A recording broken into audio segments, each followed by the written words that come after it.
I can help you with that. The world is a very big place. There are so many people, so many researchers. Some of them are related to psychology, others are not. We will be focusing on the ones that are. Let's get started. The first researchers we will be looking into are James Olds and Peter Milner. These two McGill University neuropsychologists were messing around one day and stuck an electrode on what they later found out was a rat's hypothalamus. They realized something was up when the rat kept purposefully shocking itself so that its hypothalamus would be stimulated. They realized that wherever they had stuck the electrode on that rat was a pleasure center of the brain.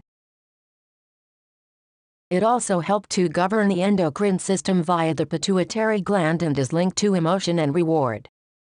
Both the rat's and a human's hypothalamus is the part of the brain that directs several maintenance activities, like eating, drinking, and regulating body temperature. The next researchers we'll be looking at are Otford Forrester and Wilder Penfield. They were able to map the part of the brain known as the motor cortex.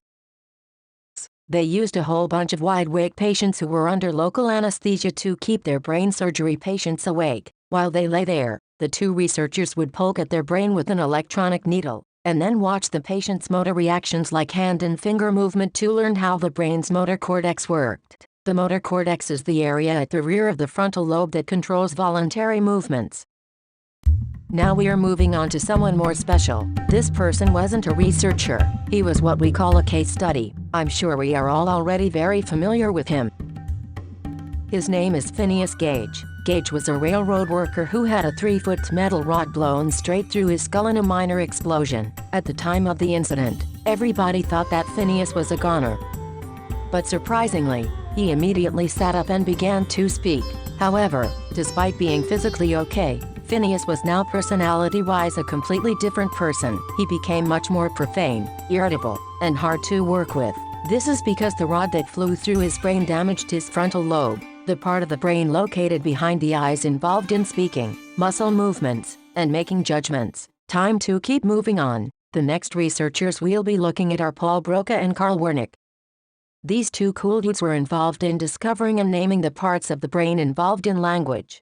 The first of these is Broca's area. Broca noticed that damage to a particular part of the left frontal lobe would cause a person to struggle to speak words, though they could still sing familiar songs and comprehend speech. From this he gathered that the part of the brain known as Broca's area controls language expressions and directs the muscle movements involved in speech. The second of these is Wernicke's area. When Ike noticed that damage to a specific part of the left temporal lobe would cause a person to only speak meaningless words. Wernicke's area controls language reception, comprehension, and expression. We've made it to the last researchers. Oh boy! Their names are Roger Sperry, Ronald Myers, and Michael Gazzaniga. They are responsible for providing important understanding about the two hemispheres of the brain. When the corpus callosum is cut, researchers can study each hemisphere of the brain separately. How interesting! That's all we have time for today about people and researchers in this unit. I hope you all had fun. See you next time.